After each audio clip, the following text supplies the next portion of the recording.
Le président du parti TQ Madagascar et chef de l'opposition a dirigé samedi la séance de redynamisation du parti TIM dans le 3e arrondissement de la capitale sur l'initiative du député Fenura Lambomanen. Une occasion pour le chef de l'opposition de revenir sur la situation politique en général dans le pays. Il a réitéré que les institutions en charge des élections, à savoir la CENI, et la Haute Cour constitutionnelle doit faire l'objet d'une concertation nationale afin d'éviter une nouvelle crise électorale dans le pays, en sachant que les récentes nominations des principaux membres de ces institutions est loin de rassurer tout le monde. Rappelons qu'en 2018, les anomalies constatées dans l'organisation de l'élection présidentielle ont débouché sur une élection controversée, mais par souci de la paix sociale et de la stabilité politique dans le pays, l'ancien président et candidat Marc Ravalomanan avait accepté les résultats sans contestation majeure. À 2 ans des prochaines échéances électorales, l'ancien président et ses collaborateurs se préparent. L'objectif est d'éviter d'éventuelles manipulations des élections. Les militants de base ont ainsi tiré à boulet rouge sur la CENI et la HCC en marge de la réunion de redynamisation du TIM. Samedi, Marc Ravalomanan a également rencontré les habitants de la capitale pour avoir des échanges francs avec eux. La population d'Antananarive semble tout à fait consciente des réalités qui prévalent dans le pays. La hausse des prix des PPN et la mort lente de la démocratie en raison des violations répétées de la Constitution et la menace réelle sur la liberté d'expression ont été souvent évoquées. Marc Ravalomanan a écouté tout le monde et reste attentif à la situation globale dans le pays, car les motifs d'inquiétude sont plus que valables à 2 ans de la prochaine élection présidentielle. Ancienne juge internationale, Arlette Ramarousson a effectué une mise au point sur la violation répétée de la Constitution par le régime Radziwiłł durant ces dernières années. La réponse à la récente déclaration de l'ex-président de la HEC est pertinente.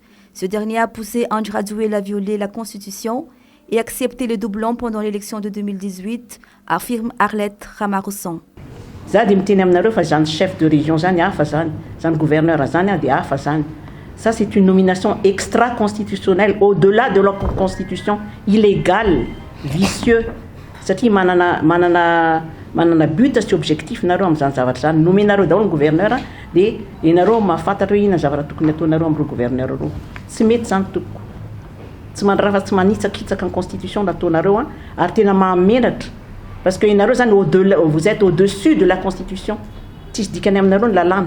Lalam-pandrena nefa io ny lalàna velona, io ny tsy maintsy hoe ajaina salamina moa anak'Andriamaso. Nefa safotafotaina hitsakitsana ambany tongotra.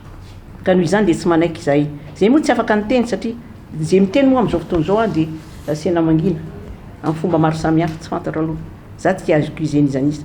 Tsy fantatra izy amprotégenareo amin'io fa dia na amampitsara dia miteny fotsiny hoe tsy mety io violation de la constitution illégale. Ary tsy io ihany ange fa ny zavatra be dia be voalazan'ny constitution nitsakitsahanao daholo monsieur l'ex zany président de la HCC.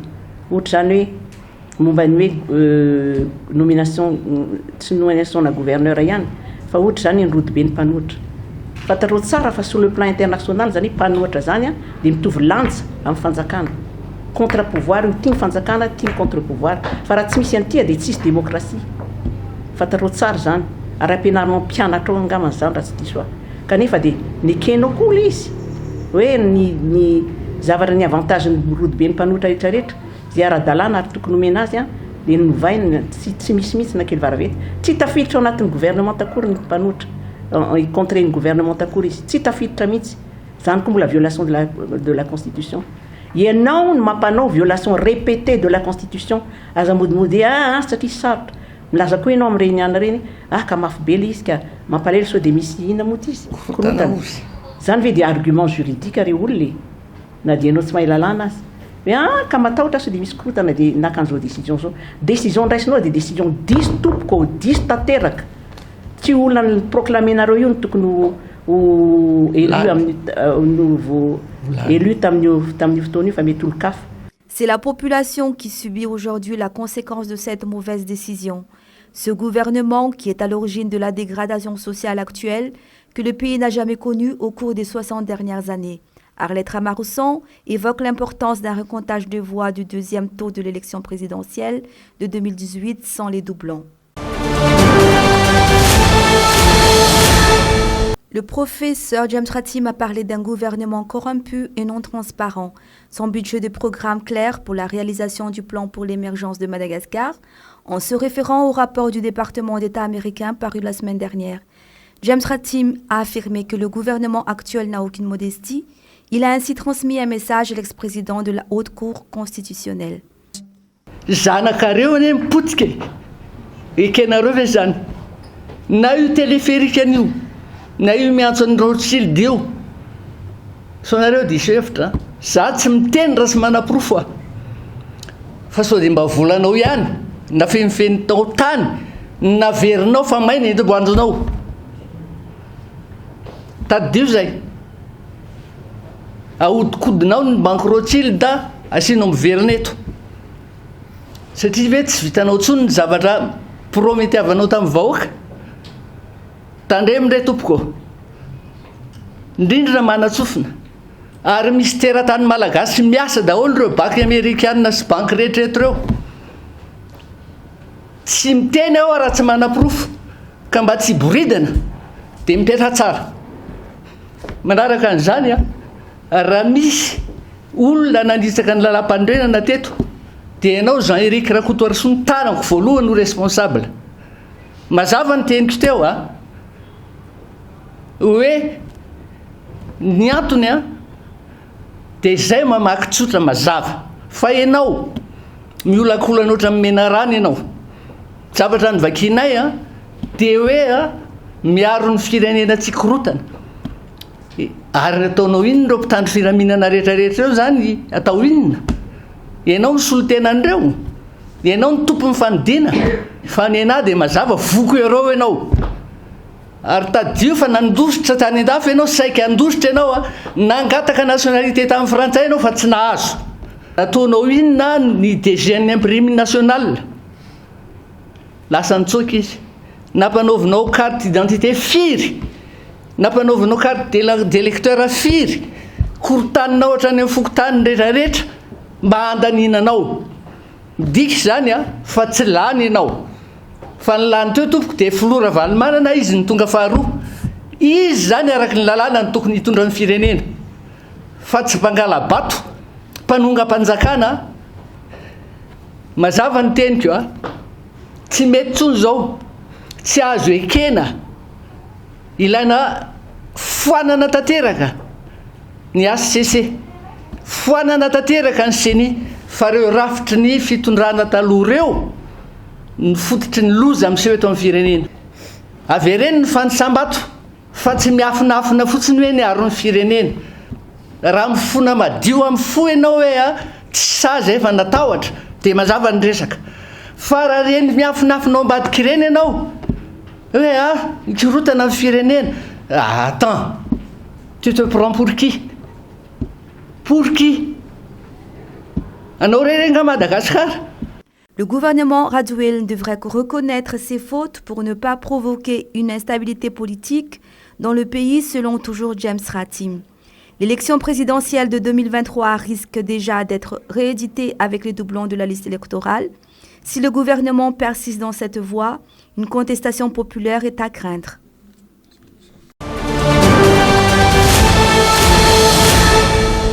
Fin de parcours pour Air Madagascar. La justice a prononcé les redressements judiciaires cette semaine. La liquidation de la compagnie, qui a fait la fierté de nombreux employés durant des années, est maintenant déjà en cours. De nombreux analystes montrent du doigt le régime Andry Radziwiłł dans la mort définitive d'Air Madagascar. Ce n'est pas la première fois que la compagnie nationale rencontre en effet des difficultés financières, mais sa situation s'est dégradée depuis le coup d'État de 2009 et la crise socio-économique qui s'en est suivie. Rappelons qu'en 2002, à la suite de la crise post-électorale, Air Madagascar a également connu des difficultés importantes. Mais le redressement n'a pas tardé à la suite des négociations engagées avec les fournisseurs et les partenaires de la compagnie aérienne nationale. Air Madagascar s'est progressivement redressé À la suite, notamment d'une collaboration avec Lufthansa Consulting, la compagnie a commencé à faire des bénéfices dès 2003. Cependant, tous les efforts de redressement de la compagnie aérienne ont été balayés d'un seul revers de la main depuis la crise de 2009. Toutes les actions menées depuis ont conduit progressivement à la faillite totale d'Air Madagascar, qui s'est finalement trouvé hyper endetté et en cessation de paiement.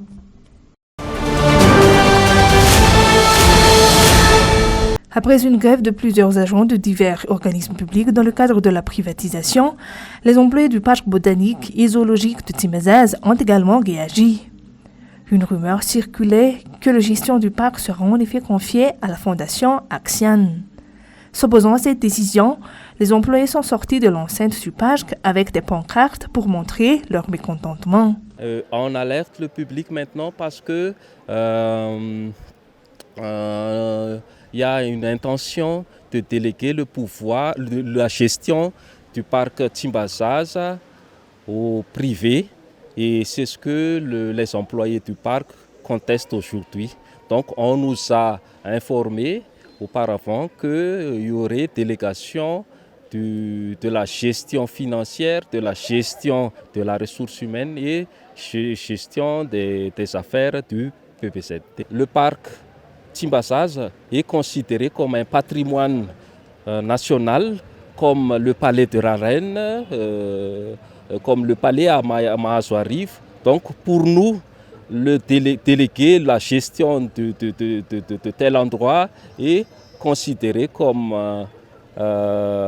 dirais-je, une trahison du peuple malagasy. On nous a réunis, tous les responsables de cet établissement. Il y avait eu 2 ou 3 réunions et durant ces 2 ou 3 réunions, tous les représentants invités ont refusé ce type de je ne veux pas dire collaboration, c'est pas vraiment une collaboration, mais c'est une procédure de délégation, de gestion gré à gré. C'est même la manière de le faire. C'est ce que nous contestons, la manière de la proposition. Nous avons reçu une lettre officielle pour attribution. Cela veut dire que on nous ordonne d'exécuter les procédures. Le ministère de tutelle n'a pas fourni des détails sur ce sujet, tandis que la Fondation n'apporte aucun commentaire. L'objectif est certes d'améliorer la gestion du parc de Timazaz, mais les autorités ont attribué de gré à gré à la Fondation cette gestion selon le communiqué du PBZT. Après une réunion en présence du secrétaire général du ministère de l'Enseignement supérieur et de la Recherche scientifique, le délégué des employés du parc, le président du syndicat des enseignants-chercheurs, le délégué des syndicats et des juristes, une décision a été finalement prise pour la suspension du projet de transfert de gestion du parc botanique et zoologique de Timazaz au groupe Axian. Rappelons que le groupe Axian est un groupe panafricain présent dans 6 pays de l'océan Indien et africain.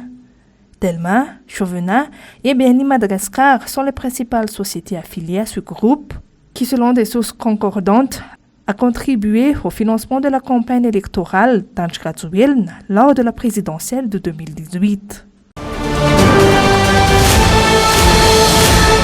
Le procès de l'affaire Rav Nambin s'est tenu le lundi 15 novembre. Rappelons qu'il a fait l'objet d'une poursuite pénale après avoir dénoncé des abus et des corruptions au sein du ministère de la Santé publique durant la période d'urgence sanitaire, notamment pendant le confinement. Il en a partagé les preuves via une vidéo qu'il a publiée sur les réseaux sociaux au mois de mai dernier. Une vidéo dans laquelle des cas de magouilles et de tournement au sein de ce ministère ont été révélés. Il a ensuite déposé une plainte au niveau de la pôle anticorruption. La situation s'est pourtant vite retournée et il a fait l'objet d'une plainte auprès de la brigade contre la cybercriminalité. Rav Nambin est actuellement poursuivi pour atteinte à l'ordre public, incitation à la haine du gouvernement et transgression aux lois en vigueur. Son avocat précise que tous ces propos sont fondés sur des preuves tangibles. Ny tena logika nge dia zao le sarisary n'ilay fitsarana teo zany ataontsika hoe tsy fanjakana zany sy ravo le resahana fa ataontsika sary mba mora azona azy. Misy mpangalatra miditra ao amina tranon'olona anankiray dia misy olona miteny amin'ny tompontrano hoe tandremo fa misy mpangalatra ao tranonareo ao, dia le olona nilaza indray fa misy mpangalatra noentiny eto anatrehan'ny fitsarana fa tsy nandeha nivérifie akory ny tompontrano hoe misy tokoa ve sa tsy misy ilay mpangalatra zay nolazainy olona io. Zany hoe raha ny tokony ho izy dia satria tsy izay no mpitory androany fa zay ny toriana dia tokony ho ny fanjakana malagasy izay mpitory no mitondra porofo manamarina fa nandainga na nanala baraka na nanendrikendrika Andriamatoa Rav Nambin natao anatiny reny fanehoan-kevitra zay nataony tamin'ny Facebook reny. Tsy izay nefa ny zavatra nitranga izy ary moa nanamarina teo hoe efa hanao ankety ny fahamarinany ny zavatra nilazaina Andriamatoa Rav Nambin. Dia nentina teo daholo moa zany ny antota taratasy teo am-pelantanana nahafahana nilaza fa tsy lainga na tsao ny zavatra ny navoaka an'Andriamatoa Rav tao anatiny tambazotra tserasera. L'avocat de Rav Nambin soupçonne qu'il a un dessous politique dans cette affaire. Izay no nazavaiko teo anatrehan'ny fitsarana hoe fa maninona no ny fanjakana malagasy izay milaza fa victime amin'ity raharaha dia ilay loi sur la cybercriminalité no nitondrany ny olona rovaka eto anatrehan'ny fitsarana fa ny fampanoavana izay nandehanany dossier no nampiditra n'ilay andininy faharaiky amby 70 andalana fahatelo amin'ny code pénal iny. Tsy misy ifandraisany loatra amin'ny article 91 alinéa 3 ny code pénal iny mihitsy ny dossier nitondrana ny olona rovaka teo anatrehan'ny fitsarana. 13 organisations de la société civile ont brisé le silence en publiant un communiqué qui manifeste leur soutien à Rav Nambin Ramasoumanan.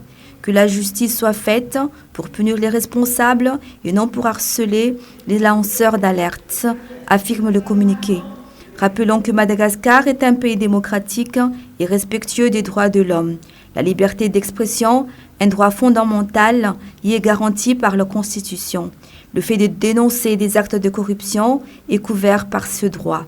Les sociétés civiles ont adressé une lettre ouverte à Amnesty International qui exhorte le ministère de la Justice à veiller à ce que les autorités pénales abandonnent immédiatement toutes les accusations contre l'alerteur et à protéger les dénonciateurs.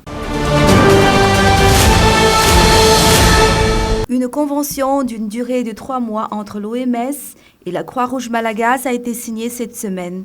Cet accord consiste à riposter contre l'épidémie de peste dans la partie ouest de l'île dans la région d'Itas. Le premier cas a été identifié le 23 août dernier. Quelques semaines après, un nouveau cas a été détecté dans cette région. 7 personnes infectées par la peste pulmonaire n'ont pas survécu. Cette convention, l'OMS et la Croix-Rouge, vise justement à augmenter, renforcer les interventions que l'OMS apporte déjà, mais aussi l'accompagner dans la prévention et la lutte contre la peste qui reste un problème de santé publique. L'objectif global ici, c'est de développer des interventions, des services de proximité en faveur des populations vulnérables, mais afin de permettre à ces populations de bénéficier des services de santé et de ne pas courir le risque de décès ou d'épidémie. Il sera question dans les Fukuntan de travailler avec les populations pour les aider et les capaciter à pouvoir lutter contre les rats, les puces, afin de réduire aussi les risques de survenue de peste pulmonaire. Il est honteux que cette maladie, qui a traversé des siècles et qui est facile à traiter, puisse menacer le pays tout entier actuellement. L'OMS et ses partenaires appuient le gouvernement malgache afin de coordonner la riposte. Le taux de vaccination à Madagascar est encore faible, selon l'Organisation mondiale de la santé, ou OMS. Selon les statistiques du 7 novembre, 363 097 personnes ont été vaccinées complètement à Madagascar, soit 3,45% de la population malgache. Le ministère de tutelle ambitionne de vacciner 50,5% des personnes plus de 18 ans d'ici à juin 2023, dont 1 million avant la fin de l'année. Malheureusement, La route est encore longue pour atteindre cet objectif. Le nombre total de doses obtenues par Madagascar depuis l'ouverture de la campagne vaccinale s'élève à 2 200 000 doses. Et environ 40% de ces doses sont distribuées dans toute l'île. On a pu obtenir ces vaccins grâce au mécanisme COVAX et le mécanisme AVAD. La promotion de la vaccination contre la Covid, qui reste aujourd'hui le meilleur moyen d'arrêter cette pandémie. Je pense que sur ce volet, des efforts sont faits, mais nous pouvons faire mieux en matière de lutte contre la Covid.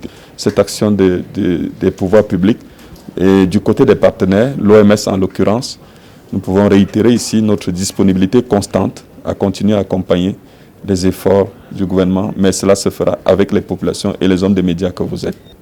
Si l'on s'en tient aux expériences d'autres pays, on peut se dire que le risque d'une vague supplémentaire n'est jamais exclu.